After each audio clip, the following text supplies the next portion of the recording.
جوتیارانی ناوچەکانی شێخان و بەردەڕەش و سێمێڵ لە بەردەم وەزارەتی کشتوکاڵ و سەرچاوەکانی ئاوی هەرێم گرتبوونەوەیەکی ناڕەزایەتیان ئەنجامدا و بەرووبوومەکانیان لە بەردەم وەزارەتی کشتوکاڵ ڕشتە سەر شەقامەکە. گرتبوونەوەکە دژی هاوردەکردنی بەرووبوومە بیانیەکان بوو کە بەهۆیەوە بەرووبوومی خۆماڵی ساغ نابێتەوە. بەشێک لە جوتیارە نمونەیەکانیش دەڵێن لە کابینەی پێشوودا ئەو کاتەی بەرووبوومی خۆماڵی پێدەگەیشت ڕێگری دەکرا لەوەی بەرووبوومی بیانی هاوردەی هەرێم بکرێت. ئەمەش پاڵپشتی بوو بۆ ئێمە تاوکو بەرووبوومەکانمان ساغ بکەینەوە. عەبدولستار مەجید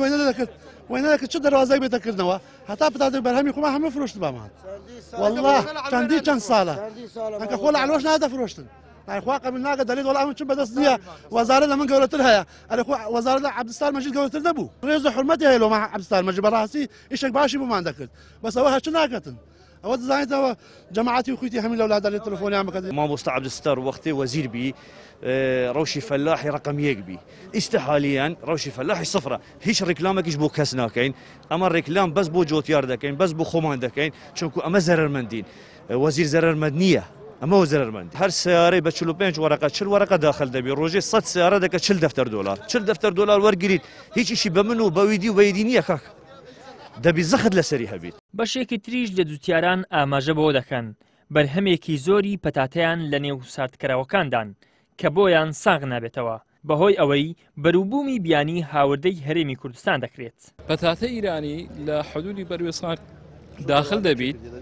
پەتاتێمە سرف نابیت بەس بۆ ئەندەهاتینە پەیامە گوینە وەزیری کشتوکاڵ کە بەخۆی قەراریدا لە یەکی چار هەتا 15 پەتاتە داخل نەبیت لە هیچ سنوورێک وەزیری کشتوکاڵاتە دەرێ لە دەسەڵاتی من نیە ئەلێ ئەگەر لە دەسەڵاتی وەزیر نەبی لە وەزیر بەسەرەوە بۆ چ بە نسبەت کشتوکاڵ چوونە پەرلەمان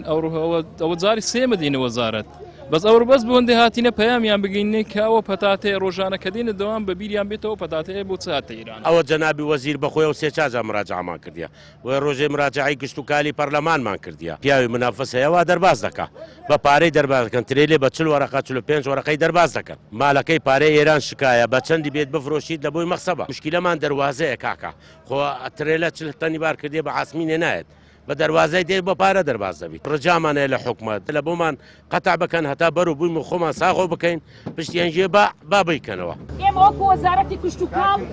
پاراستنی مەرزەکانمان لەدەست نییە. وەزیری کشتوکاڵ بۆ ماوەی چەند خولەکێک هاتە نێو نەڕەزایی جوتیاران و ڕایگەیاند ئەوەی لەسەر ئێمە بێت تەنها بڕیاردانە ئەگەر بڕیارەکان جێبەجێ نەکرێن هۆکارەکەی بەڕێوەبەرایەتی خاڵە سنوورەکانە و ئەوان لی بەرپرسن. وەزارەتی کشتوکاڵیش لە پاڵ سەرجەم سێکتەرەکانی تری کابینەی نۆیمی حکوومەتی هەرێمی کوردستان تووشی شکست بووە بە تایبەت کە ناتوانێت ڕێگری بکات لەوەی بەرووبوومی بیانی بە قاچاق هاوردەی هەرێم نەکرێت و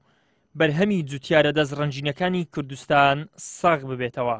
ئیدریس محەممەد کەناڵی ئاسمانی پەیام هەولێر.